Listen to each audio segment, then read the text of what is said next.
You are listening to the Enormocast. Well, howdy, buckaroos.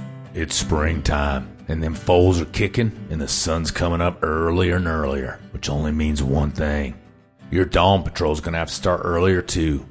Let's face it, the only thing better than first tracks is first gram. That's right.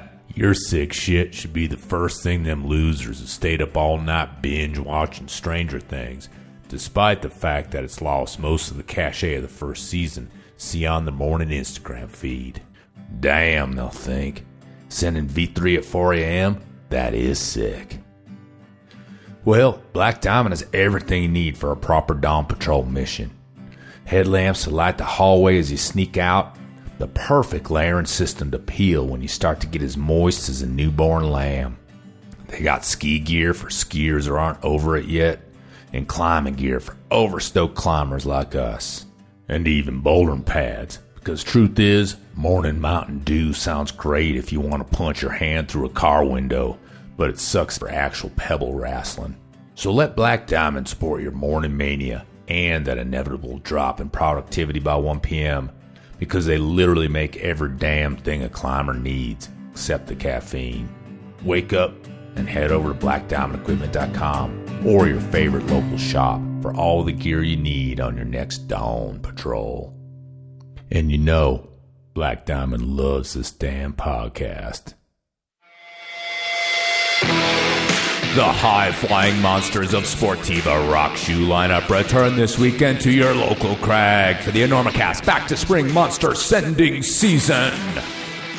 Come see the La Sportiva solution lead the charge as the greatest sport climbing and bouldering beast of all time. Or watch as the 10,000 horsepower Testarossa burns down your project. The new and improved Katana lace-up will blow your mind, and don't be fooled by the dainty Sportiva mantra. Its smearing and grabbing power plays rough with those gym holds. Come for the leather, but stay for the midfield halftime show of the new Squama Vegan, all the heft without the harm.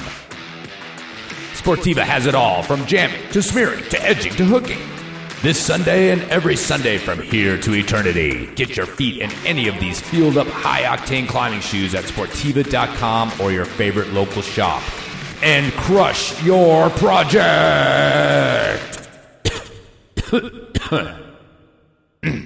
Sportiva.com. We gotta get Listen, where are you playing in town? Are you playing here? We're doing the Enormo Dome, whatever it is. It's terrific. Oh, It's yeah, big big house. We place sold that it out. side of town. That's a Very big nice. place. You sold it out. 20,000 seats. We really should. The hell are you doing? I couldn't sleep. I'm checking the ropes. There was a frayed end on your rope, and I'm cutting it out.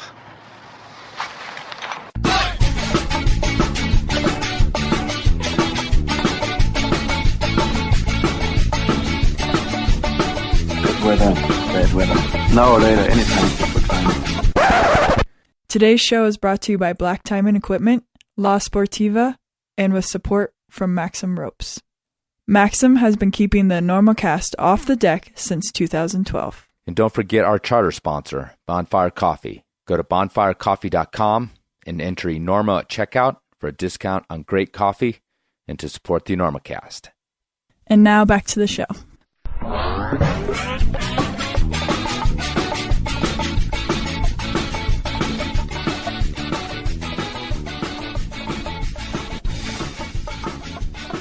Hello and welcome to the Enormocast. This is your host, Chris Kalous. It is April 13th, 2023, about 10:30 p.m. here in Colorado, and this is episode 261 of the Enormocast, a conversation with boulderer, highball boulderer, Timmy Kang, or T. Kang, as I like to call him when he can't hear me. Only inside my head, really. It's the first time it's come out of my mouth. Timmy Kang on the show, young boulderer, and we get into the deep nitty-gritty of highball bouldering on this show. Very excited to share this one with you. He seems to be a man of infinite stoke. But first, it's business time. I have some business. Next week here in Carbondale, Colorado, is the 5 Point Film Festival, the 20th to the 23rd of April. If you happen to be in Colorado or in the region, swinging through, Stop by. It's a great weekend of films, lots of other events, and I'm involved this year once again. On Saturday morning, there will be a free screening of my friend Andrew Bisharat's Sender film, Resistance Climbing, a film about sort of the subversive and revolutionary act of climbing in Palestine. Pretty cool, pretty heavy stuff. And the cool thing is, even if you've seen this at Real Rock already, this is going to be a pretty special screening because we have some great guests. Tim Bruns is going to be there.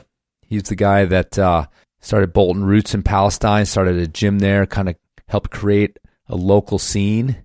And also, 5 Point has wrangled a visa for Faris Abu Ghash, who's in the film as well. One of the Palestinian climbers is going to be here. I think he's the guy that learns tango, if you've seen the film. Anyway, it's going to be an awesome panel after the film. I'm going to moderate between Tim and Andrew and Ferris. So it's going to be a really special screening, unlike anything you've seen if you've already watched Real Rock. So come check that out. It's free. You do need to register for it so they can make sure they have the seating that they want. And you can find that all at 5point.org. And that's the number 5point.org. Also, my old band's gotten back together to play a set later that afternoon on Saturday, 4 to 6. Also free. Free stuff on a Saturday in Carbondale. Come get it. Or come to the whole festival too and buy some tickets or whatever you got to do. Good fun way to see Carbondale. Great little town, the jewel of the Roaring Fork. All right, let's get to Timmy Kang. Timmy Kang, rare bouldering spot here on the Enormocast. I know, it's a little bit lacking over here, but I sure am glad I hooked up with Timmy. Super fun to talk to. And Tim just finished a project that his life as a climber was headed towards for a long time, and that is doing all 5 of the biggest, baddest highballs and bishop in a day. Any one of these things is a career moment for a boulderer, and he works up to doing them in a day, and we talk about that quite a bit on the podcast because I'm really curious about highball bouldering. It's a very specific art. It's a very specific part of bouldering, and it only draws a few people. I kind of wanted to use that to find out what makes Timmy tick. And I think we got there, actually. I think we got a few little revelations out of this one. There's a film coming out about this project that Tim completed. It's called Focus. The premiere is actually going to be in a couple days. So most of you won't hear this in time, but in case you do, it's in Salt Lake City. You can go over to Timmy's Instagram for details. And that's Timmy. You'll have to Google it. It's TIIMMAAAYYY. If you do Google Timmy Kang, make sure and put climber on there because apparently there's a famous Tim Kang actor. First guy that comes up in most of the hits. I'm sure the film Focus will be available pretty soon from Black Diamond's channels. And since you'll be in the future and it will be in the past, you can probably just click over and go see it. I don't know if you want to do that before or after the interview. It's not like we spoil it in here. Dude lives, does not crater. But go see it. It's really good. It's really gripping. Timmy and his friends made it, so I know they'd appreciate you checking it out. All right, let's get to it. An interview with highball boulderer and fellow podcaster, Timmy Kang.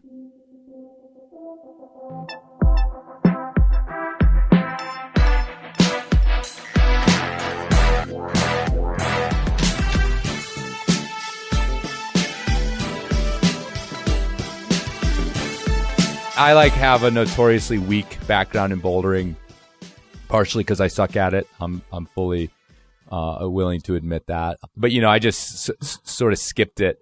Although, interestingly, I started climbing in Horsetooth Reservoir. So, it was like an old-time bouldering capital.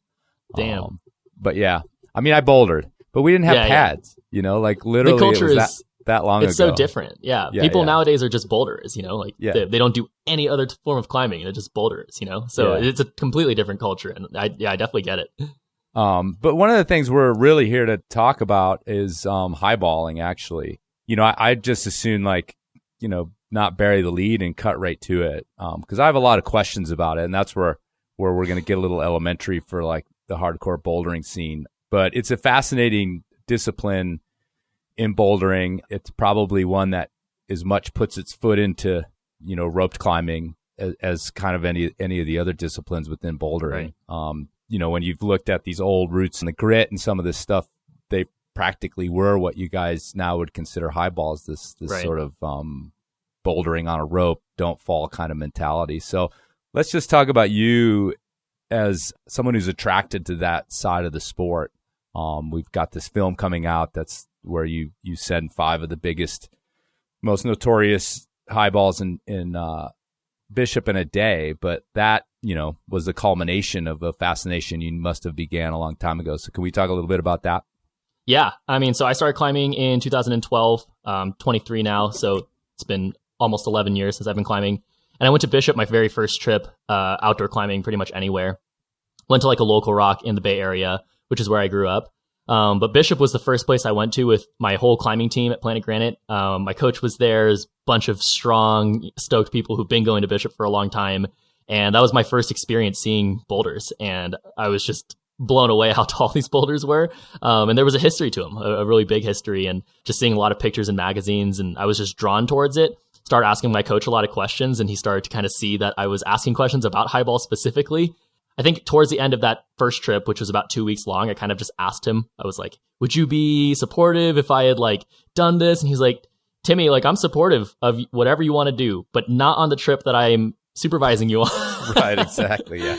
And I've taken kids into the backcountry and climbing, and yeah, you sort of have to come to an agreement. Yeah.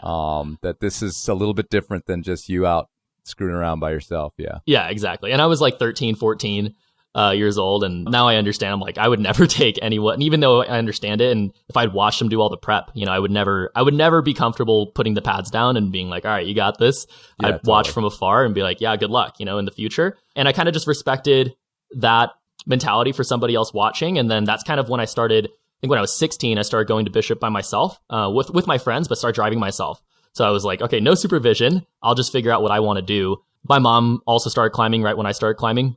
She didn't really know what was going on, but she was very supportive of my climbing. And, I obviously loved it and, worked hard and tried to be strong. And I decided to do footprints that year, and she saw a picture of it afterward and kind of just asked me what was up with it. And that was kind of my first actual conversation with somebody asking why I wanted to highball. At that time, that day, 4 other people ended up doing footprints. So it felt kind of like a normal session that day. People were definitely gripped out of their minds, and, it was a pretty serious moment. But for me, it was pretty nonchalant. Like it was just something that I wanted to do. Footprints was pretty easy for, I think like that's something that tall that I wanted to do. And then, yeah, from there, I just caught the bug. I was like, this is insane. It's just pure euphoria climbing, like climbing for one, growing up was always about doing harder moves and testing my limits and pushing myself and seeing what I could do. But highballing was this kind of beautiful movement that was kind of focused on your mastery of it and understanding as much as you can do and trying to output that in one try. If you fell, you died. And, usually I would say people fallen on highballs and Bishop all the time and walked away. But, my mentality is that if I had fallen, I just die. So I kind of saw a little bit more as free soloing. I didn't really plan on falling, especially on footprints. That fall would not be very good. Just cheese grate your way down. It's a slab. So, yeah. But yeah, just kind of transitioning, and not to say after I did my first couple highballs, I was definitely interested in doing harder climbs and pushing my limits still. Climbing to me was still the same thing. But for some reason, every time I went back to Bishop, it was like, oh man, there's still this feeling of doing highballs and feeling that mastery and feeling fear, true fear, and still trying to overcome that. That was a really interesting journey that I had kind of stepped onto, I think, when I was about 16. That's amazing. I mean, I like to do a lot of, pop psychology on this thing, or at least sort of dig around, because I'm curious about really just what makes people climbers. What out of the population, do people get hooked into it, and then it kind of like a pyramid starts where a lot of people get hooked into kind of the more sedate types of climbing, and then, bigger climbs, you lose a lot of people's interest, and, finally you end up at sort of a point where, people who go out there to, do things that are clearly risky, they understand the risks and they do them anyway, is sort of this, I don't know, it's kind of rarefied air. And, for better or worse, climbing, at least the climbing kind of community and world that I tread in, still reveres these people. We may like shake our heads literally, or, you know, roll our eyes back and be like, oh man, I don't know about that. But, you know, we still sort of revere this kind of part of climbing. And I think it's because of almost like this weird warrior thing that's involved in it, or we the same way we review a samurai or something like that. It's like this mental focus is almost more interesting to a lot of us than physical mastery. So, you know, can you talk a little bit about that? Like, what part of you, you know, came up to be a 16-year-old that maybe hooked his jumper cables to this feeling, this, you know, this euphoria or fear, why you didn't run away from the fear, but you ran towards it, so to speak?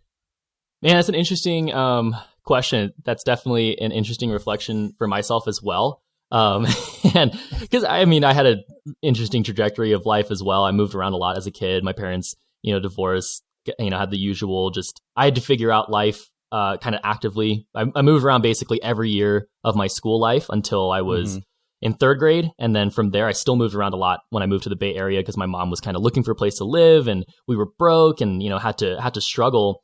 And I had an older brother as well who kind of struggled with that moving and, you know, didn't really make new friends all the time. He was really sappy about it and just like, I hate moving, like I hate making new friends, and kind of observed that and growing up. And this is very far away from climbing, but kind of tied into. This show's all about, dude. yeah. It really tied into my lifestyle with climbing. You know, it just basically throughout all of that stuff, I observed what made somebody unhappy and what made people happy, and, you know, just making all the choices towards what made me feel the happiest, even if it was uncomfortable. Just always did that since I was a kid.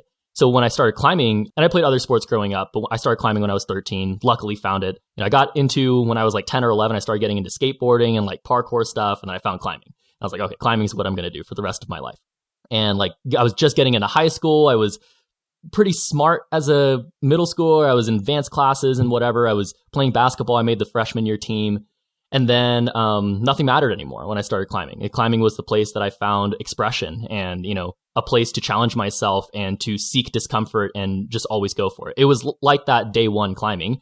And then, of course, these obvious challenges kind of come into place. I'm like, oh, dude, like no one else is doing these things. I got to do them, you know, or a far less amount of the society in climbing is doing these things.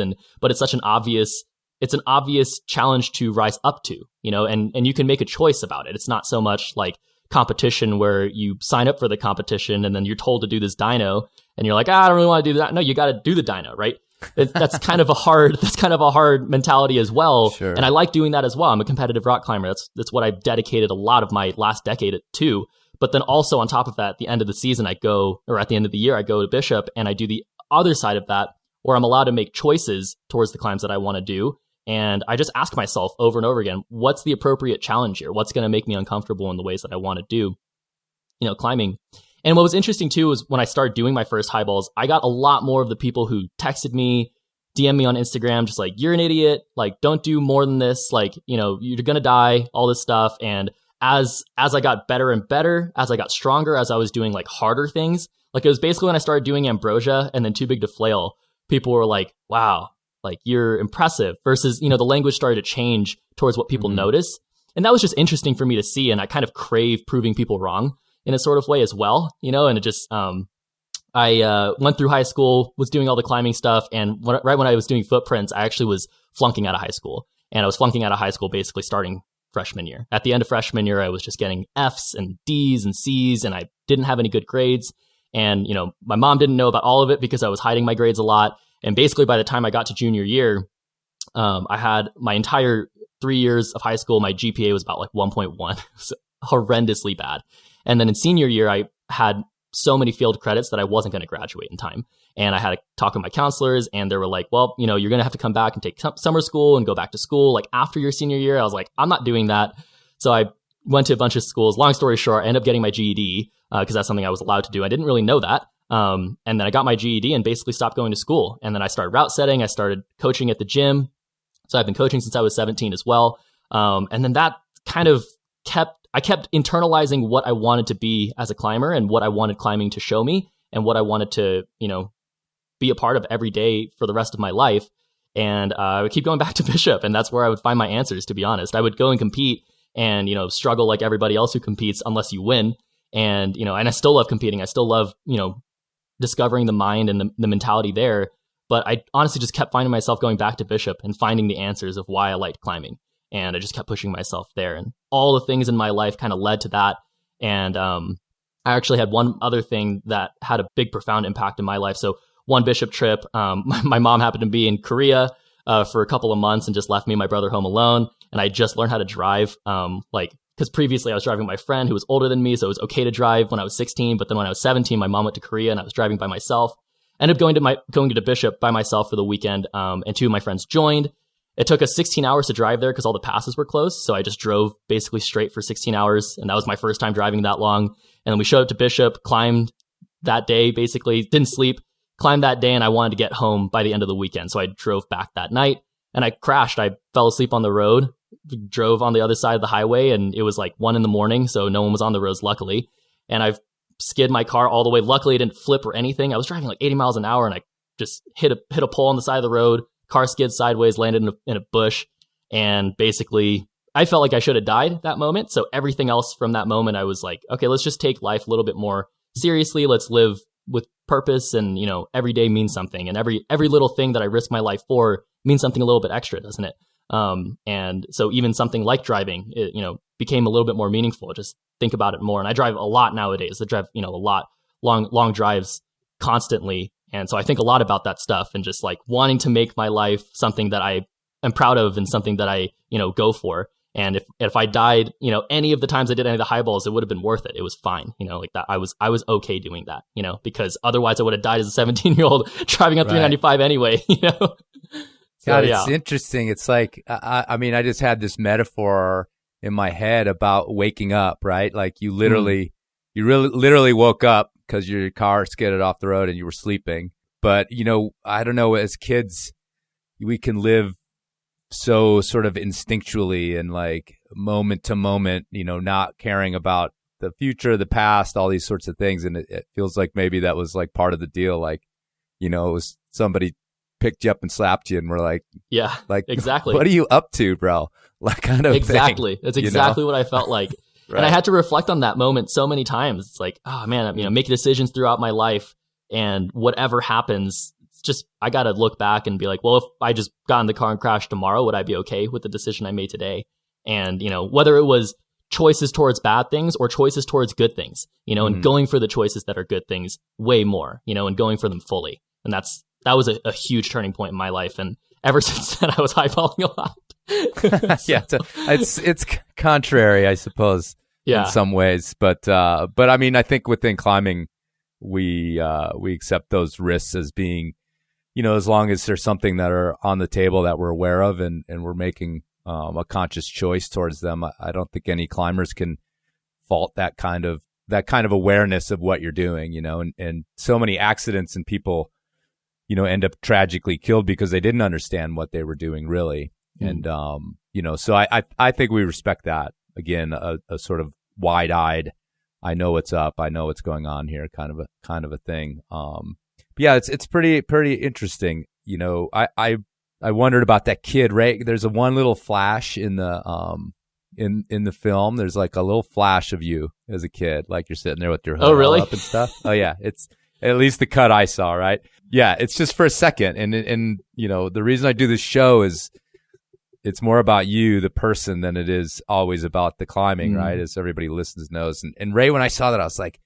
God, I wonder who that kid was, and what, again, like what, takes a kid who grew up in the city or whatever suburban part of the Bay Area, and ends up there and then ends up on these highballs. So, thanks for that kind of insight that we just got on that stuff. Man. So, so let's talk a little bit about the project, because I have a lot of questions about it.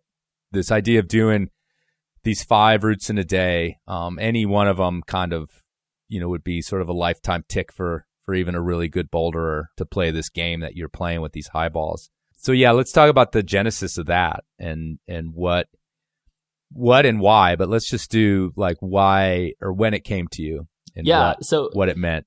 It seems to be that I remember this wrong because my best friend, Brennan Robinson, he's filmed and shot pretty much everything that I've done for the last 10 years. We started climbing together. He grew up in the Bay Area. and he's an incredible rock climber himself. And he filmed this project with Bobby McGee, and Bobby edited it. Brennan directed. Who's on top of the boulder? Is that Bobby is. with the? Okay. Yeah, Brennan took the role of directing more and took more of the cool. wider shots and more of the wider perspective. So everything that you see, drone shots are all his. I think all the kind of wider shots and all the action shots up close are Bobby. And we were just kind of curious about that, by the way. I mean, like, I was like, Bobby, are you cool? Like getting on the wall and like being cold and like, cause it was freezing during that time. And he's got like his little flappy, like almost like old 70s painter's pants on or something. I was totally like, God, that guy must be freezing. But then it also made me really nervous. Like having him that close to you made me really, I don't know why. And I know he's like your homie and there's like, you know, you guys have I actually didn't know Bobby that well. But we we did talk about that. Yeah, that was a deep having him that conversation. close to you at the end of these routes, like, freaked me out a little. Yeah. Actually, the whole film freaked me out. By the way, I mean, I just watching something like that and putting myself in a mood where I can empathize to the sense of like, I have no idea how hard those things are, but how hard they might be. Yeah, and it was intense. I mean. Similar feelings to the traverse on Free Solo, right? When I knew exactly how hard that was actually, and that freaked me out. But yeah, anyway, so back to the genesis of So basically, I think every time I kind of brought it up, Brennan was like, "You talked about it earlier than you said you talked about it." And so, in my eyes, the time that this project actually came to, because I guess I had always thought about what an obvious long-term project in highballing would be. I don't always want to push, the difficulty of moves is kind of what we talked about in the beginning of what's appealing about highballing in general, right? And so I didn't want to just do the hardest highball that was out there. I wanted to have a mental challenge. So I guess I did think about some sort of like link up, and I maybe brought it up a couple years ago. But yeah, so my trajectory was I did Footprints, and then I did Evolution Direct, another trip, and then I did Ambrosia, just totally out of the blue. I didn't mean to do Ambrosia. It was a rest day. Did it that night. I just tried the moves on a rest day on the top. Then I tried the bottom boulder that night. And then my friends were all there and just kind of egged me on to do it. And then I did it that night. So Ambrosia was a total like freak of the moment thing. And then Too Big to Flail, we kind of did a sponsored trip to go to Bishop for a month to do Too Big to Flail. And that was kind of the first trip I had made an intention to do a highball. And that was kind of scarier. And that's kind of when the conversation came up about long term, if we were going to do big projects and trips like this, what would that look like? And I was like, well, in the long term, I think I'd probably just do a couple of these in a day. And I was thinking about that before I even done Too Big to Flail, but I was like, probably, doing something like Too Big to Flail. And I think that was even before I tried it. And I remember wrapping down Too Big to Flail for the first time and just like, honestly, just shitting my pants and being like, dude, what is going on? Like, who does this? Who climbs this without a rope? This is ridiculous. But I'd already committed to doing it. So it was kind of interesting because I was like, I wanted to do Too Big to Flail, but I had no idea what the climbing was like or the atmosphere of the climbing. And I made that commitment. Anyway, I ended up doing it maybe third session after 3 full sessions of trying it. Just took a rest day and did it.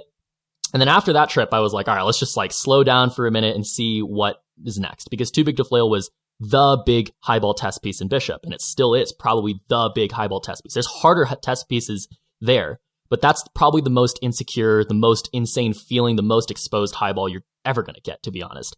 And so after that, I was like pretty intrigued about doing it again. But it was funny because that night, we all partied and like hung out. And I told Brennan to his face, I was like, I'm never doing that type of thing again. He was like, oh, thank God. And the next day, I was like, I wonder about like a link up. He was like, shut up, dude. Like, shut up. Don't bring this up. And I was like, but it would be so cool just to do all of these in succession, right? Wouldn't it just be so cool? And I just started thinking about like what it would feel like, what it would look like. And I'd also kind of that year made a decision to move to Salt Lake City to commit myself to make the national team, the US team, and do competitions. And my whole year was consumed by competitions and coaching and, my own content creation. But in the back of my mind, I was like, but, by the time I get to Bishop, I'm going to be trying highball link up. Like that's what I'm going to be trying. So I had this interesting year over the last 2 years. 2 years ago, I had this interesting year of just doing comps and training for them and getting better. And I basically had a really bad national team trials and a bad nationals. And I was like, well, that goes, that's my year. So I got to figure out what I'm doing for Bishop. And I started just seeing what the logistics would look like. And it was so far away from me. I didn't think it was going to happen as soon as it happened. But I guess I just wanted to do it really quickly, and honestly felt like I kind of rushed the experience because I did maybe 3 or 4 recon trips to go and even feel what it would feel like to, first of all, repeat these climbs, because it's been almost 6 years since I've done some of them. So even getting back on footprints, I kind of forgot. Even getting on Evolution Direct, I kind of forgot. Getting on Ambrosia, I definitely forgot, and holds broke. So I was like, okay, shit, like we got to figure out everything again. We have to figure out if we can even do these things again mentally. And then we have to figure out how it feels to do some mileage and then do these things. Because that's really the scariest thing for me, was doing these things kind of compromised. Because usually the process of highballing is you do the prep, you feel good, you know everything, and then you wait for the perfect moment, right? And if the perfect moment doesn't come, then you don't do it. You just wait. You just rest and try it again tomorrow, right? The link up was a really interesting change because, okay, so you know all these things, you understand, you've done the prep. And then once you get started, you've already committed to the day. And that was the change, right? I mean, I actually haven't watched the movie yet, by the way. So I have no idea what the movie looks like. I don't really remember the day like too well. I just know what happened. Mm-hmm. And the day was terrible. Like, I mean, the snow, the wind, like how I felt, nothing told me that I should be doing these things. Nothing was perfect, but I just made a decision. And that was the point. That was the reason why I came up with this project, was to see if I was capable of making those decisions in the moment. I totally made the project with the intention to just try it and not go for it. But then as, Black Diamond hit me up, Adam hit me up and was like, oh, dude, we want to support you. And I was like, oh God, the pressure's coming. Like, I kind of have to do it now, and then. Yeah, it's interesting because I have on my notes right here, I have the word filming, and then right next to it, I have the word pressure. Yeah. And it's interesting. I just was speaking with Andrew Bishrat, whose Sender film about Palestine just came out this weekend. Yeah. About that, like how at least he was going to go there on his own, and then having this film crew came just changed everything, and how he had to make this decision. And it's interesting that, I mean, it's so ubiquitous now that someone like yourself in your position as a sponsored athlete, is going to have cameras around. And bouldering was sort of the first to like really hammer that hard, because, a lot of times logistically it's not that big a deal to shoot a boulder, more so with these tall ones. But yeah, I mean, I was just like, well, God, wouldn't it have been something else for him just to go out and do it, and not have the dude at the top with his feet right next to your last hold, and like, having to block that out was a real interesting concept I had in my head while I was watching you, that as you got towards the top, undoubtedly this person is in your frame, and like, I don't know what I'm really getting at, but yeah, the filming must have been a wild part of the challenge in a lot of ways. Yeah. And, so, plus you have people counting on you, even just the people there, let alone, sponsors and things like that. Totally. Yeah. I mean, that's the whole thing you're talking about was really interesting to me. It was the first real sponsor trip, like, I mean, BD picked me up as an athlete basically because of this. And then, it felt like my sponsorship was contingent on me doing this climb or this project. So it was not just your legs. Yeah. So, I mean, that's a ton of pressure.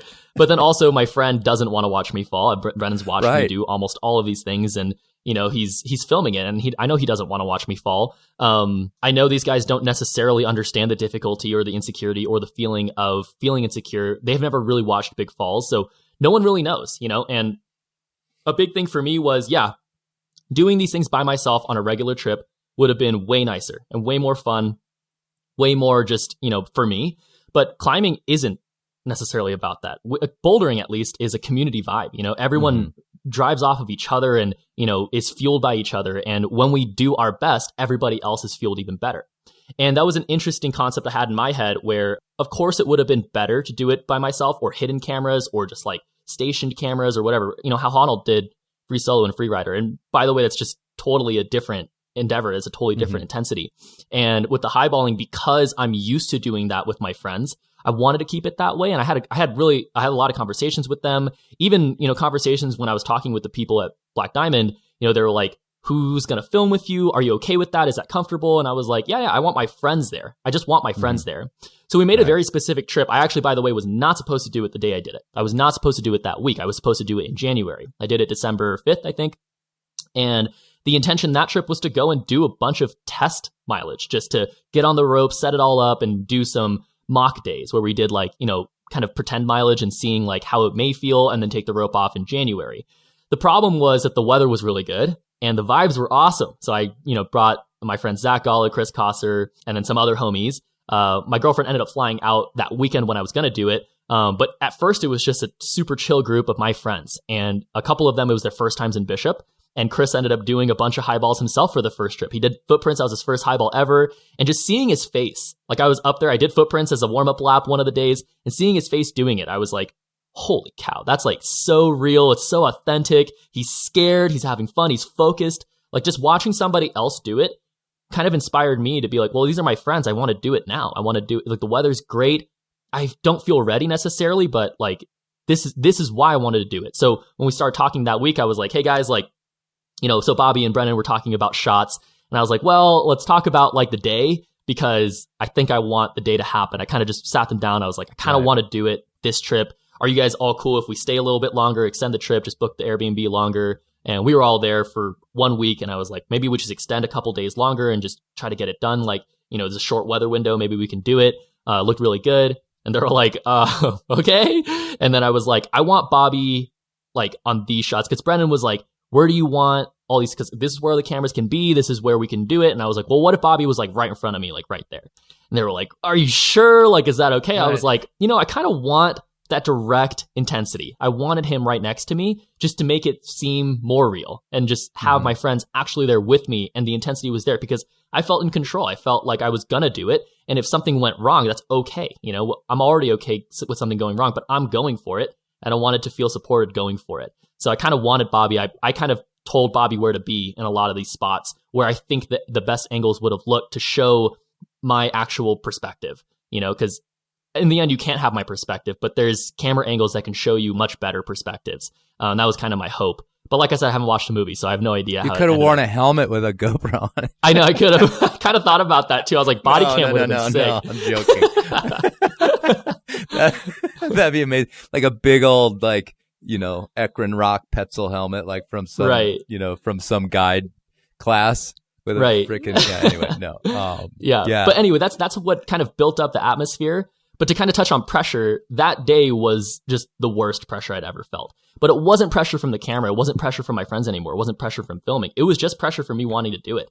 And it was kind of crazy how just jittered I felt, and, how honestly bad the day felt, but how bad I wanted to do it. And it felt like I kind of kept pushing myself to do it instead of authentically letting it happen. But I had to constantly reflect and be like, isn't that what I expected this project to be? Isn't it supposed to feel hard? So I constantly just bailed in my head, and then I made the decision to keep going. I kept going back and forth between bailing and being like, we can just wait for next month. It's fine. We can wait and come back. And then also I was like, well, I don't think it's ever going to feel better than this. It's never going to feel more comfortable. So let's just keep going. And that was that pressure I felt the most, to be honest, more so than the filming. Yeah, there's one, I don't know which one it is, but it's not too big to flail, but I don't know if they hammed it up for the film, but I'm like, geez, he seems a little like he's pretty amped up, and maybe too amped up, I think that was Ambrosia, maybe. Okay, maybe it was Ambrosia. I mean, hard moves at the top, and like, yeah, it's super gripping. But I'm like, yeah, he's definitely like controlling. I don't know if it's fear, but he's controlling something that's like a little bit of a dragon that's getting out of his grip right there. Or at least that's the way it came across in the movie. That's really cool that you could actually see that. We talked a lot about like in the editing process between Brennan and Bobby, how that can be shown more, that perspective and that context of what I'm feeling. And it's really hard to capture that. And it's hard for people to know how hard these things actually are, but the climbing itself is maybe not that difficult, but it feels so insecure that you just end up gripping harder anyway. And that's kind of why the link up is so much harder than doing these things individually, because you don't feel perfect ever. And my skin was just so thin because it was the end of a whole project week. I had done 2 full mock link up days, and that was probably the most mileage I'd ever done in Bishop. And my skin was already about to bleed when I started that day. So it was pretty gnarly. Like, it was just, it never felt good. And, it never, at no point that day was all of the holds, all of the climbing felt probably the hardest version of any of those boulders I'd ever done. All the first times I'd done them felt way better. And when I was doing that day, I was like, this is not good. Well, I mean, it's from my perspective, because I have no idea how hard those things are. I can only project beyond what I've climbed, which is not nearly that hard. But that makes me, and I don't know the grades of them. I don't have them written down. I don't really care.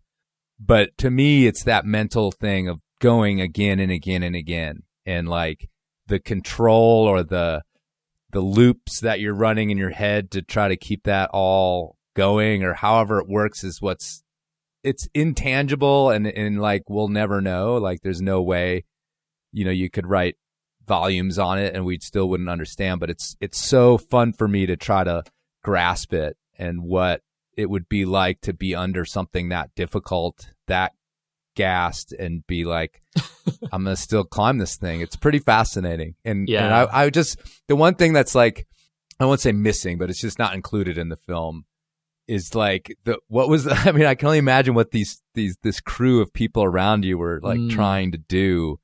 Like, should we talk to him? Should we not talk to him? Should we all be really quiet? And I just like, what was the atmosphere like? Was everybody just kind of like on pins and needles sort of thing? It was really funny. Like the days leading up to it, we had some awkward conversations.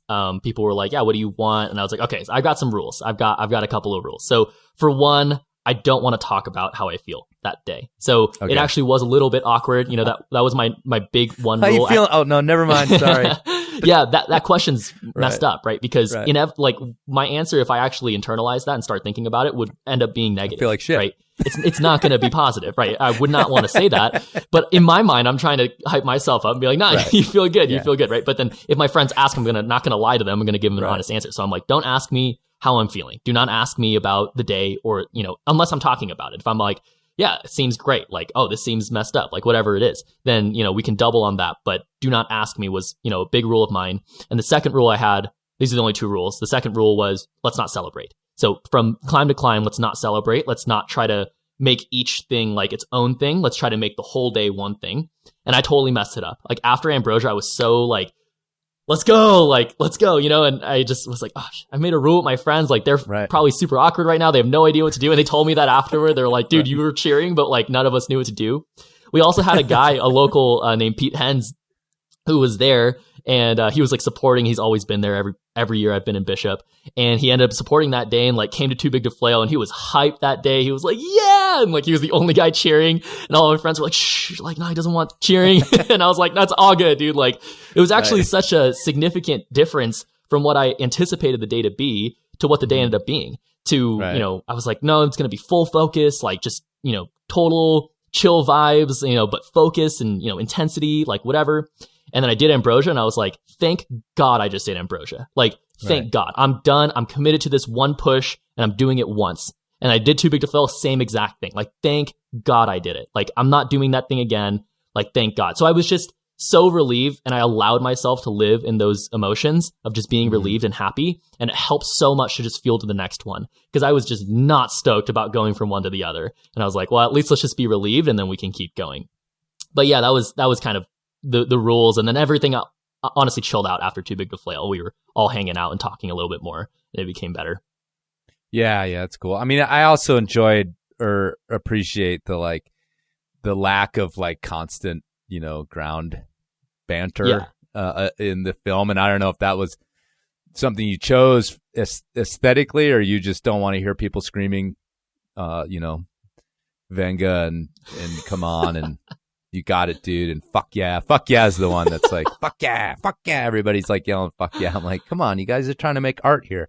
But I don't know. I mean, it seems like with a highball, it's like a different vibe than having someone over your shoulder on some horribly hard thing screaming in your ear. And maybe that's why it's relevant to talk about like some difficulty. Right. Like, it's not like the style of these climbs is thrutchy, hard, dynamic sequences or whatever. It's actually mostly balancy, hard tension sequences. So Too Big to Flail is arguably the hardest mental highball there. I think Ambrosia has some harder moves on it, but Too Big to Flail is just cruxy the whole way. And it's insecure, it's glassy, the style on it's not good, the holds are kind of facing the wrong way sometimes.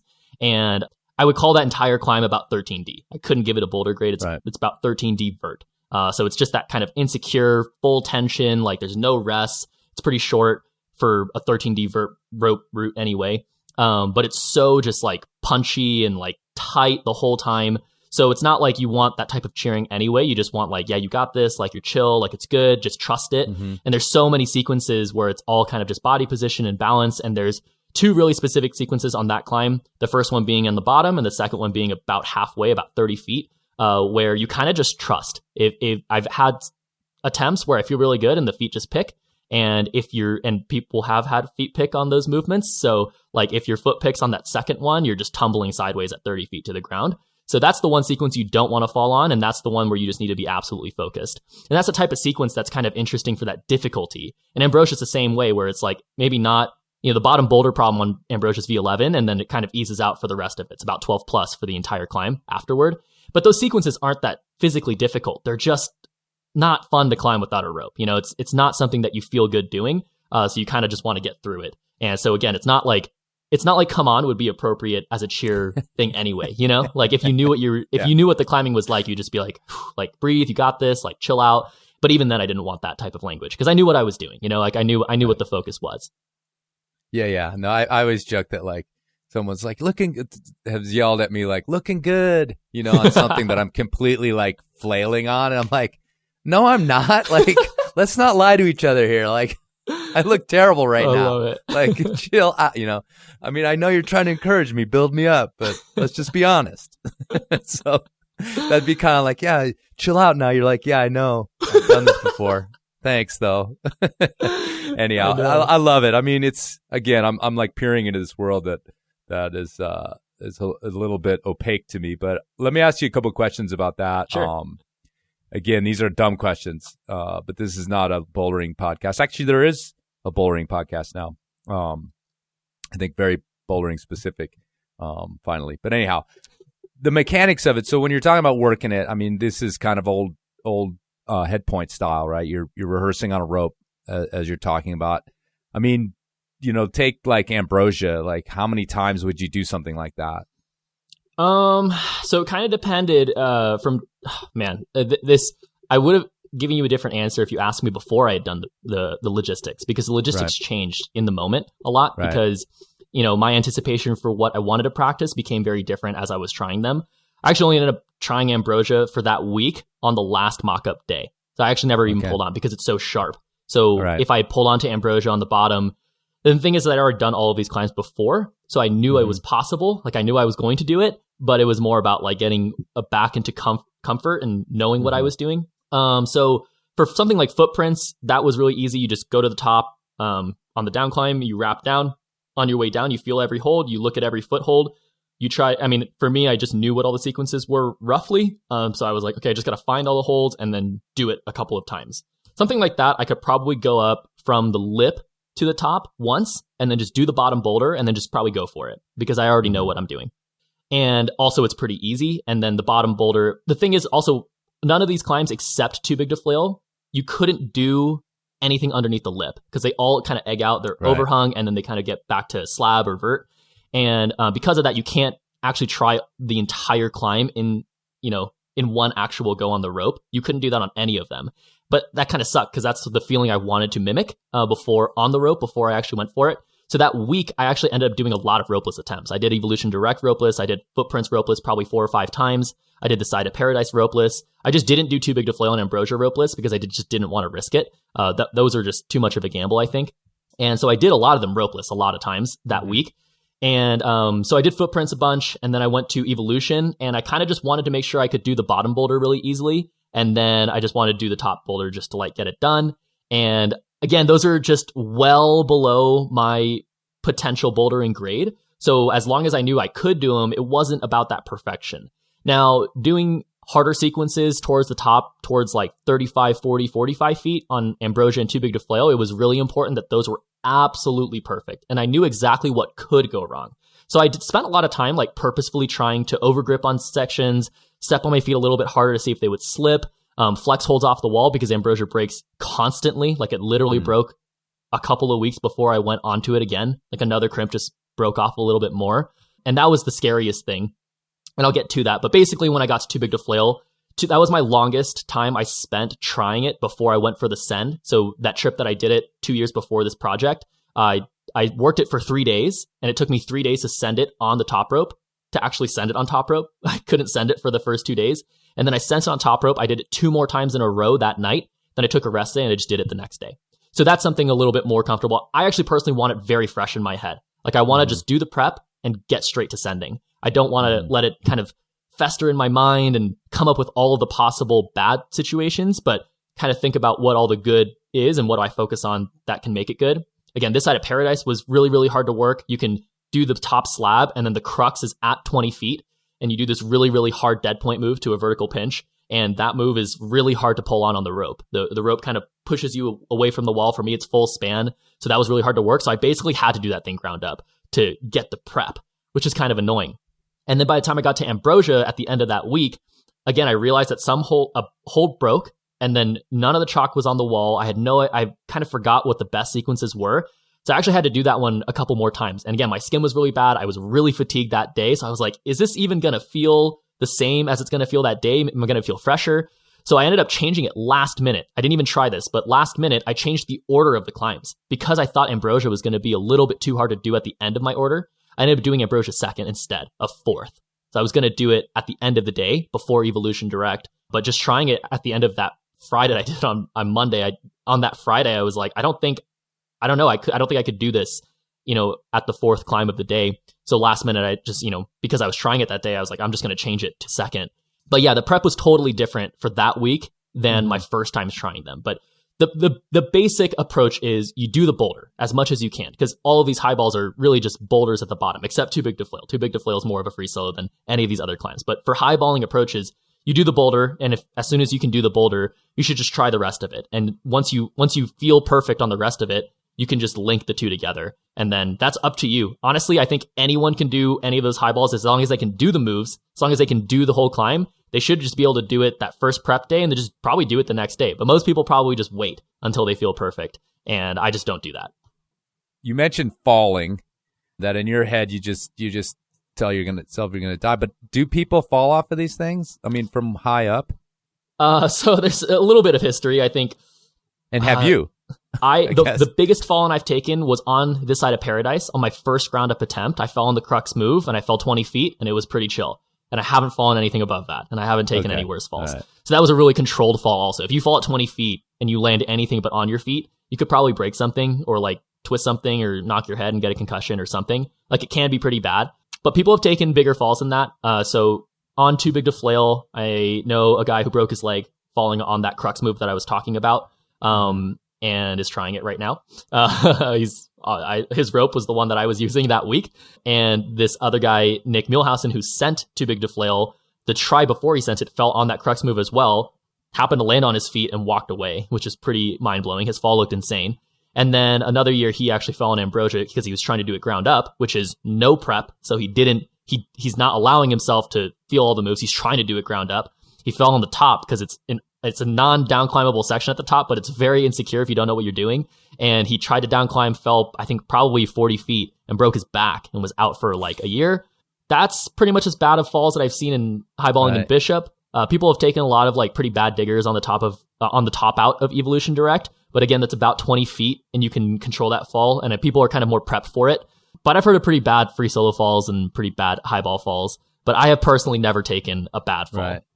Yeah, because I mean, you got the pads there, which are obviously important. Then, did you have any spotters? I can't even remember. And I've always like wondered what I guess the spotters do the same thing, or do they all just scurry for cover? Because I mean, there's also Nina's video of too big to flail, to kind of cross reference as well. Yeah. And it's just Again, I'm it's such a neophyte. I'm like, okay, so what are they gonna do? Yeah, I think you end up hurting your spotter more often than getting protected. And it's not like, I feel like if you were a highballer and you're going to, get on something that you may fall on, you should just anticipate a bad fall and you should just kind of go for it and hope that you know how to fall and pay attention. The problem is that highball falls are usually slips or like something just goes slightly wrong. So you never really know how to anticipate that, I think.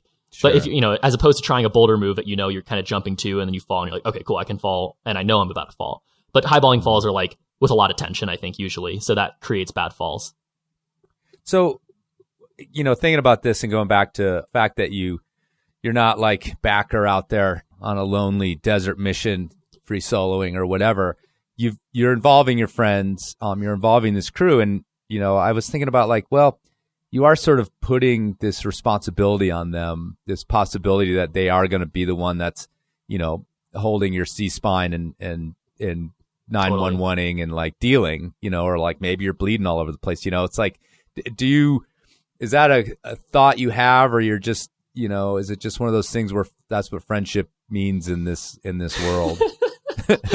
That is an interesting question that I don't think I can answer. Okay. I just have the reliance and the trust, and my friends have never said otherwise. I always give them the opportunity to back out, and we had a conversation. It was funny because they told me about the conversation like afterward that they had, but it was the night before I left. So we were all staying at an Airbnb together in Mammoth. And then when Michaela, my girlfriend, flew into town, we got a hotel closer to Bishop so we didn't have to do that drive, and just so we could be by ourselves and not in a house with 9 dudes. But when we left, I was like, okay, so you guys figure out logistics. You guys figure out what's going to happen if something goes wrong. And everyone was like, nope, we got the numbers. We're all good. And I was like, okay, cool. So like, I think we're all set. As long as you guys have that conversation, I don't want to be a part of that conversation. I made that clear. I was like, I don't really want to talk about it. But these are, Brennan especially is the one that I trust the most. He's probably the most scared out of all of my friends, to be honest, but he's the one I trust the most when it comes to dealing. But we've always been like that. We've always done epic bouldering trips. We're always out, 2, 3 in the morning, night seshing. Something can't always go wrong. We've carried out friends who've sprained their ankles and busted, heels and whatnot. So like, we're always there to epic and just deal. But at the same time, I think this stuff's a little bit more real. And if I had just died right there, and something happened, then I told them, you guys have a conversation about what happens and like, you guys figure it out. And I trust you, but if you don't want a part of this, don't come, like it's your choice. You don't have to be there, because I guess like my thing is I would do the same thing for them. If any of them they said, Tim, like, I really want to do Too Big to Flail, like, but I want your help. And I said, okay, cool. Like, I'm uncomfortable being there. I'm uncomfortable watching, but I'll figure it out, man. Like, you do your thing and I'm here to help you. And that's just that, knowing that I could do it for them knowing that I would do it for them, I think just helps, knowing that we can all just make it happen, and when bad things happen, we'll deal with it then. So we don't have to talk about it necessarily. Sure. We don't have to anticipate it, but just be ready for it. Yeah. I mean, that's completely normal in climbing, right? We all just like, it's not something that's going to happen to us anyway. So why would we even bother talking about it? Right. So, I mean, I just also remember, comparing it to Free Solo, that was, they kind of broke the fourth wall in that film, but I talked to these guys on their own about their nervousness around, what they were doing and filming. And, they featured it in the film with Mikey, being on the ground, but I talked to those guys years before that about this whole idea of filming, this sort of thing and what you're going to catch. But I don't know. It feels like, yeah, obviously there's no doubt what's going to happen to someone who falls off of El Cap after a couple hundred feet. While, even you're just saying that these people have, it's not necessarily instant death. But anyhow, yeah, it's just fascinating. It was all something I was kind of like, playing these sort of mind games with myself about, dealing with that kind of stuff. And my age is different. I was a different person when I was as young as you guys are, as far as risk and all that sort of stuff is concerned. Totally. This is kind of a classic Enormocast question with these things where you have these goals that consume your life to a certain extent, also can represent a pinnacle of challenge that you rise to. What about the aftermath? What about like, oh, it's done? And, I mean, I've literally talked to people who are like, yeah, I was depressed for months, or whatever, like, or I was like on, Alex said I talked to him, 6 weeks after or something. And he said, yeah, I'm still super pumped about it. Like, I'm still just like on about Freerider, Cloud 9 or whatever. Yeah. Wow. Yeah. So it's like, but I've seen it go both ways, how are you feeling in the days and weeks after this incredible output of energy and again, these mental gymnastics that are like exhausting in their own way? Yeah, man, I don't know. I think I was going through quite a funk in my head. I've always been a very bright, loud, loudest guy in the room, just stoked, like I'm always there for it. And I got a lot quieter for sure, like, more in my own head about it during, before, afterward. I think in the last 2 years, I've definitely become a little bit more spaced out and just more into, honestly, just myself instead of looking at, how to be somebody. Because growing up and climbing and, the media culture growing up was very specific to me. And that was something that I was very tied into. And I very much wanted to be Instagram famous and like do cool things and like have people look at that and, like, yeah, you're badass. It's cool. And then I do the most badass thing I've ever done. And I'm like, that was only for me. Like I didn't want it for anything else. And it kind of sucks that it became this huge thing, to be honest with you. But the feeling of relief was no. I mean, like obviously this is bugging you about this it. is cool. And you're like, God damn it, I gotta fucking talk to that guy about this. He doesn't even know about bouldering. Well, like this is actually the conversation that helps. This is like the afterword that like you're totally right. There is more depth to it than just rock climbing for me. It isn't just rock climbing. There's so much more behind the scenes as to why this happened in the first place. And all that stuff kind of came crashing down on me. I think like right when I topped out Evolution, just screamed relief, went to the top, jittered my way all the way to the top, and just sat there for a couple of minutes. And it was freezing, and I was just like just pure relief, pure gratefulness. My number one emotion was relief. The second emotion was gratefulness, and then the rest of it was just kind of like looking for more, inwards for myself. Not for more as in like, what's my next project or whatever. That's actually probably the most annoying question I've gotten. Is what's your next project? It's okay, more wait, so let me like cross that one off here. And again, I'm happy talking about that stuff, but that was that was hard to talk about right after, because I'm like, I don't want to think about that stuff, like I kind of have to sit here and reflect on why I just did that in the first place, and like why it was cool for me. And it took me a long time because, again, I told you in the last 2 years, I moved to Salt Lake City. I moved for this competition dream and to be on the U.S. team. And I was on the U.S. team, and I did competitions and I did stuff like that. And I did everything that I wanted to do, but none of it really mattered to me. Like none of that mattered, but this mattered the most. And I think the reason why I got a little bit harder on myself, a little bit more depressed, a little bit more like, just like, whoa, like heavy, was more of the last 2 years in the project itself.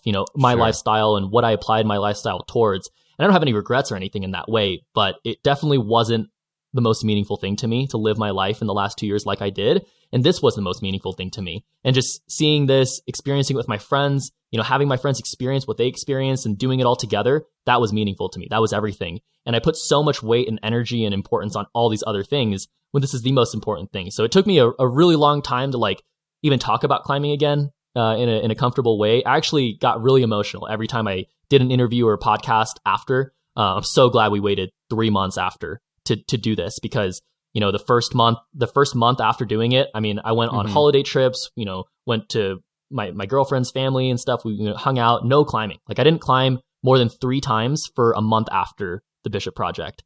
And like, I just felt messed up. Like I just didn't really want to climb until I was like totally just happy and like chill again. Yeah. It's interesting that you asked that. It was a total like chaotic aftermath in my head. I couldn't really figure it out. And especially talking about this stuff, reliving the experience without watching the movie again, without really like, actually reliving it through watching something, it was hard to even remember what happened because it was so intense for me that day. I don't remember what happened other than all the little like crazy moments. So all the little snow flurries that happened, it snowed a couple times that day. And then kind of like the insecure feelings on some of the routes. I remember very specific movements. I don't remember really anything else. So after all of that, people asking me, all the stuff, I get more noticed than I ever have in my life after I've done this, and Black Diamond posts and Instagram posts. People are asking me questions, and I'm like, oh God, like I honestly have no idea, man. Like I really don't know what to tell you. Like it was great. It was fun. Like, thank you. Like, like I was stoked I did it, and I'm relieved, but at the same time, I have no idea who I am right now. Like it's just climbing means a lot to me, and this type of climbing means a lot, and I'm going to discover this for the rest of my life. But for right now, I just did a cool thing for me, and like, that's it. Just wanted to leave it like that, So are you the type of person that lets it brew inside? Do you have confidants that you're very open with? I mean, you have, a relatively long-term girlfriend. Yeah. I mean, do you talk about this stuff, or are you more of like a, stare at the moon, stare at the ocean kind of dude? Damn, dude. Right. It's like right when you asked me that question, I realized that I actually not, but I think I talk about this stuff a lot, but I realize that I hold more inwards than I think I do. Like literally just you asking me that, I'm like, well, I guess a lot of these deeper, darker things don't really make that much sense into my head anyway. And you ask really good questions so I can actually talk about them. But yeah, just that I do internalize a lot. I think that stuff is, I take long showers, I just go on long drives, and I think about this stuff forever, but maybe because it is already calculated in my head, I feel not so much of a need to bring it up to people who are close to me. But I definitely have talked about it more with my girlfriend than I think I've ever talked about it with other people in general. Brennan, for one, has been really interested in asking me a lot of questions, and we've done a lot of interview, and we probably filmed like upwards of 8 to 10 hours of interview for something like this, but never really used a lot of it, you know? And that's a lot. We just talk, you know, it's just like, just turn the camera on and just, you know, we just get deep and like, why, you know? And it's a lot of stuff that you talked about and stuff that I shared. But, you know, that's probably the most of it. I think I go a little bit too deep about the day itself. Maybe it's not about the day itself. Maybe it's about me and, you know, whatever it was before. And I have no idea, you know, it's just, I live life and just, you know, absorb it and then reflect on it afterward. And I'm like, oh, cool. Like that's what happened. That's why it ended up being that way, you know? Right. Well, let me tell you something about your relationship. She loves that you talk to her about it. So just keep doing that. I will. Thanks, Chris. But yeah, you know, a little bit of age wisdom there. But yeah, you know, and I this is my game, you know, this is the Enormocast, this is what I do. But it was just so much of what I thought of when you did it, and like, you know, I think we want to like, well, the narrative of like you triumphed and you know you're on cloud 9 and everything's great and you achieved your goal and planted your flag and you know we all praised you and it was all great is you know the easy narrative, but climbing isn't actually really like that, or else it'd be super boring. You know, you just won the football game or you just, you know, scored the winning basket or whatever. So yeah, it's really interesting to talk to you and to hear these few threads about that, because like I said, I just was like, who is that kid?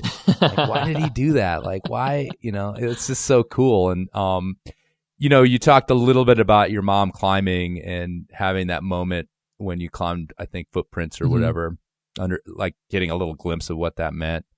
Are you still have a climbing relationship with her? Is she still doing it? And what do you think she's going to think when she sees this film? My mom is a total badass. Like she still lives in the Bay Area. She climbs probably more than I do, trains more than I do. And she coaches as well. She's super into it. Cool. She's fit, you know, has got young energy. I actually ended up taking her to Bishop for the first time, I think 3 years ago. And she just loved it. And I remember it was so funny. We pulled up to the Grandpa Peabody, which is the first boulder you see in the Buttermilks. And that's where Evolution Direct is, Ambrosia, like all of it. Right. And she was like, oh my God, like people do those? I was like, Mom, I've done these. These are the pictures you've seen, man. Like, what the hell? She didn't know. And she's like, what? Like, oh my God, it's crazy. And she's, you know, they don't look, like, they don't look, I mean, they're so much bigger and more impressive in person. Yeah. Even with a climber projected on them in a film or whatever. Yeah. So I get it. Yeah. For it's sure. an epic feel for sure. Right. And she, I mean, so after that footprints thing, you know, she kind of just sat me down. She was like, you know, can I just ask you like why you did that? And I was like, you know, for the first time, the answer I gave her then was, you know, I looked at the climb and I just know it. I knew it needed to be done by me. You know, I needed to do it. It's just something that I needed to do. And she was like, oh, wow, that actually makes a lot of sense. Cool. That's a good enough answer. She was like, cool. I'm never going to ask you about this stuff again. You can tell me, you can show pictures or whatever, but good luck. You know, and that was kind of the conversation we had. We were really close growing up the whole time. And she was very supportive of me. She had a lot of expectations and, you know, standards. And just, you know, I think just how she grew up, she moved, immigrated, you know, worked her jobs when she was 14 all the way until she had to raise up money, send her parents from Korea to, you know, Alaska. That's where I was born. And she just grinded and worked her ass off to just make things work. She's been a pastor for a long time. She's a youth pastor right now. She's been a missionary pastor for a long time. So she just grinded, worked, traveled, like did a bunch of stuff just for her. You know, it's not like being a pastor makes money, but stuff just like made sense to her. So it was nice to like have that mindset shared with my mom and just, you know, talk about it. And, you know, we don't talk about it much because I think it just doesn't really make that much sense to her. It doesn't, you know, like it doesn't mean the same thing as it does to me, but she respects it and supports it. And that's kind of the conversation we had and just keeps going. And then she saw videos and pictures of other stuff. She's like, you crazy, man. Like, you know, glad you didn't die or whatever. And this time I actually invited her to that day that I was going to do it. I was like, hey, if you can come, like, that'd be cool if you were just there that day. And she was like, I don't really want to cry. I don't really want to like be there. And she was like, but I'll, you know, support watch afterward. And she was down to come, but it was on a Sunday and again, she's a pastor. So she can't miss church. And, but I invited her to watch the premiere that we're going to do in April, here in Salt Lake City. So we're going to watch together. She's going to be an emotional wreck, I'm sure, but she's fully in support of it. And, I mean, I'm sure she wouldn't be like happy if I got hurt or died. but support and, support not. for me and respect, Right. I think is the biggest thing to her. And I love her for that. That's, the greatest gift I think I could have gotten from her. Yeah, that's pretty amazing. I mean, that you invited her, I was like, God damn, I'd never want my mom watching me climb almost, period, unless it was like 5'8" or something. It's like, but she has my mom has no like connection to it. She doesn't know what the hell's going on. That's actually maybe better, like, in some ways than Totally. someone who's in it enough to know what's going on. Yeah. But yeah, that's interesting. And did you grow up with a religious background? Yeah. I mean, I grew up Christian, Right. the whole time I was always in church. And I think when I moved to Salt Lake City, I just stopped going to church. But my mom literally texts me all the time, just like checks my spirituality. And I'm like, don't go to church, Mom. I'm sorry. But I'm still a spiritual person. Like, it matters to me. Like, it all just, it's all just, there's meaning in life for me and, whatever it's called. But I just keep going, Have you played the Bishop is my church mom kind of card? No, she'd kill me, man. Okay. All right. Because that's pretty common one. Like, no, the outdoors are my church, bro.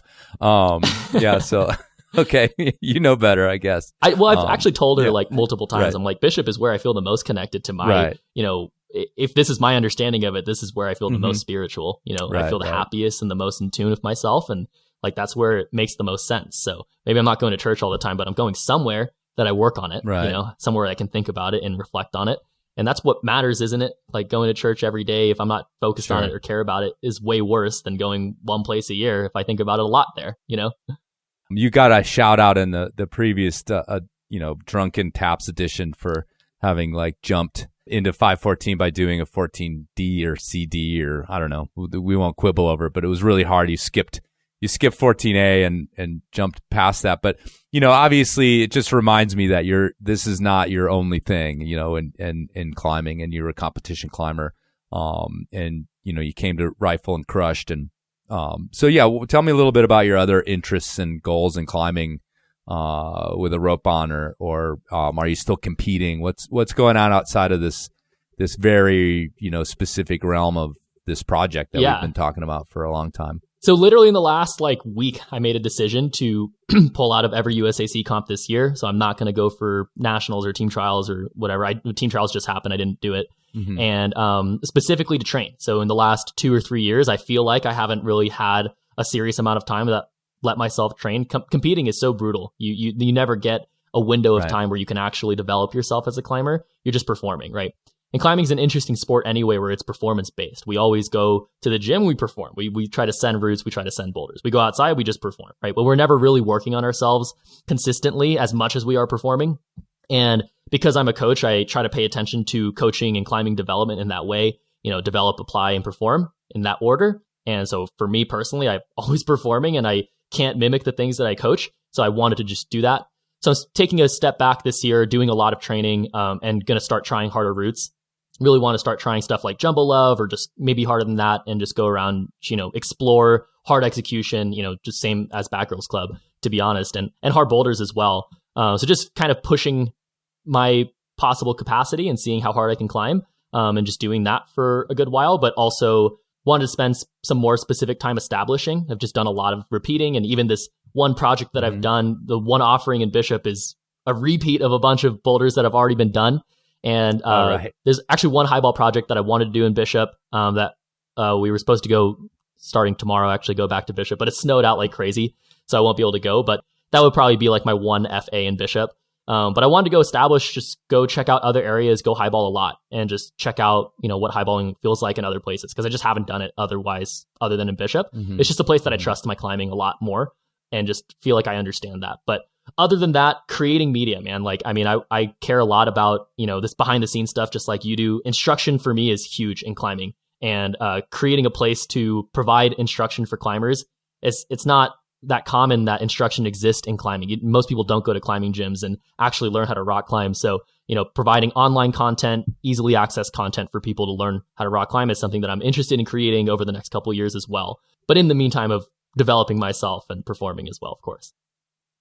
Who's your who's your guy? Like, who's your guy or girl, your inspiration? Like, who either lived the life or or is doing it the way you kind of want to do it? Man, everybody I've ever looked up to in life, whether from any sports, music, business, right. anybody who's successful is my guy, is my girl, but also me, the person that I want to be, years from now. I've heard that quote many times, your hero should be the person you in 5 years, you in 10 years. And that truly is for me, but also my mom, my girlfriend, super inspiring people in my life.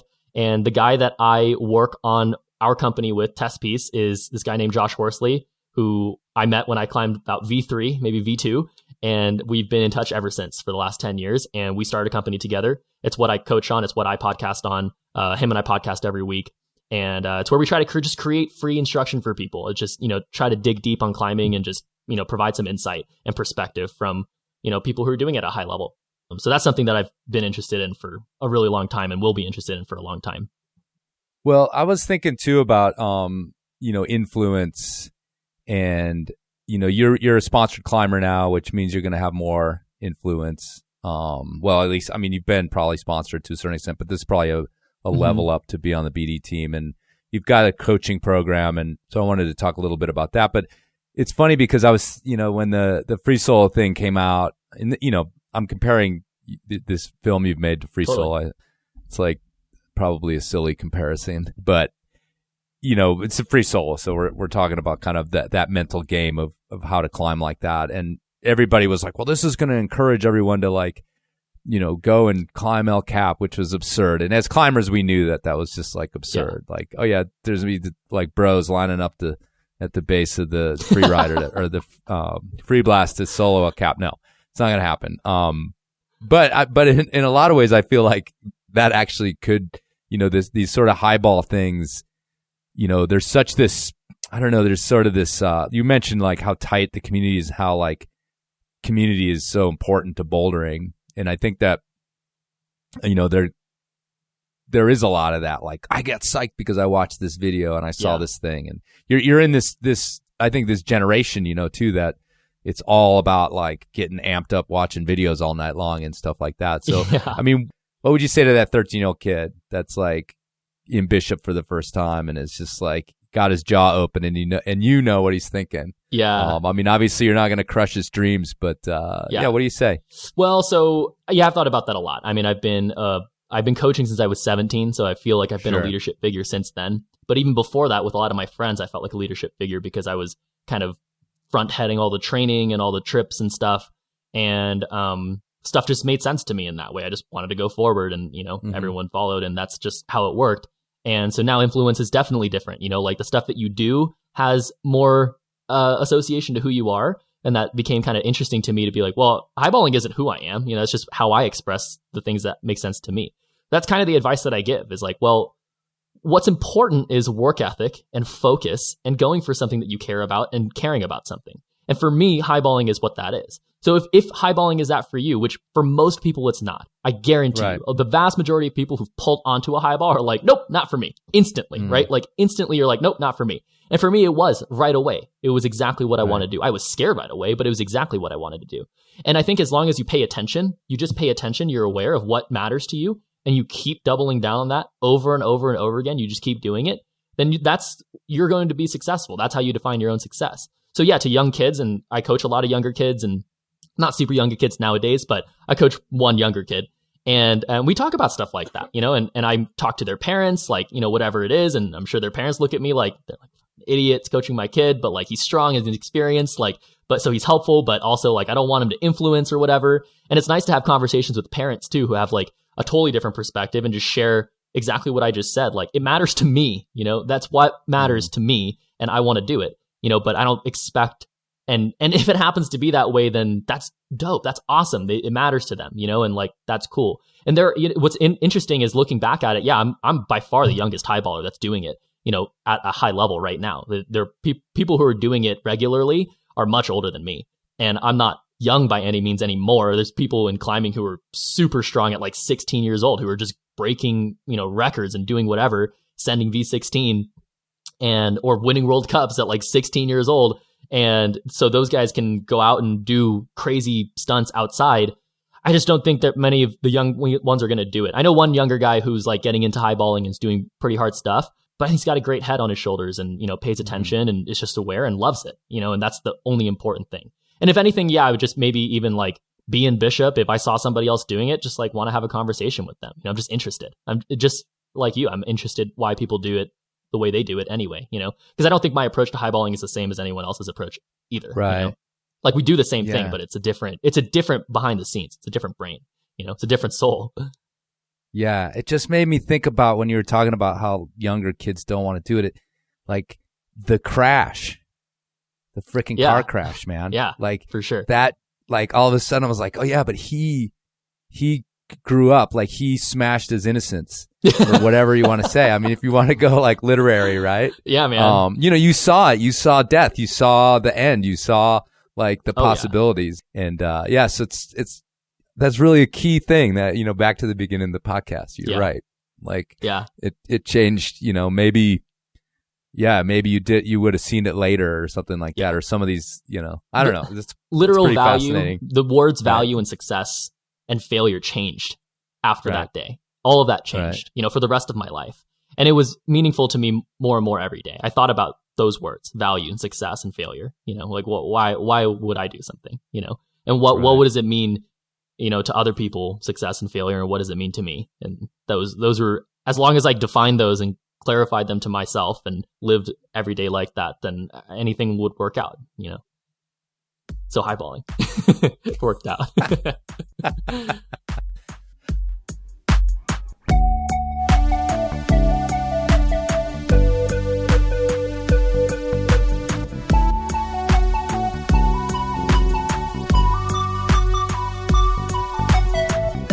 All right, folks. Thanks for listening, and thanks to Tim for doing that. If you want to check out his professional angle, his coaching, his podcast, his other media, you can find all of that at testpiececlimbing.com. You can get in touch with him over there as well. Or check him out on Instagram at Tim. You might have to change that, Tim. You're a professional now. Anyhow, great weather here in Colorado this week. Got the first shots fired as far as outdoor climbing this spring. It was lovely. I enjoyed it so much. I soaked it in. You forget after a while just how great it is to climb when it's warm outside. Anyway, hope you guys are getting some too. And of course, checking your knots.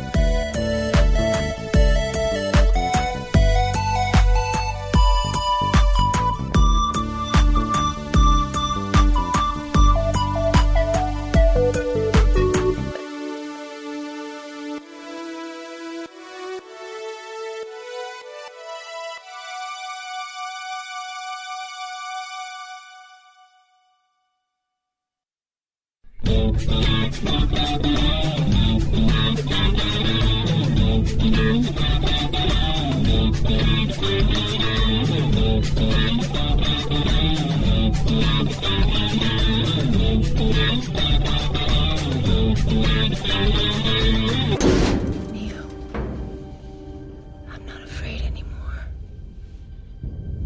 The Oracle told me that I would fall in love and that the man that I loved would be the one. So you see, you can't be dead. You can't be. Because I love you. You hear me? I love you.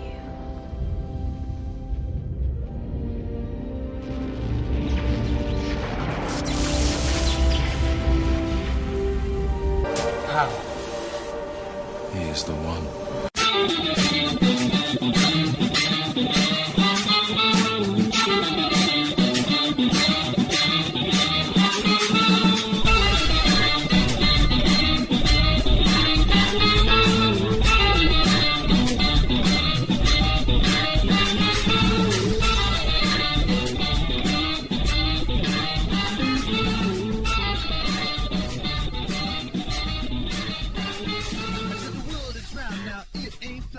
The teachers told me that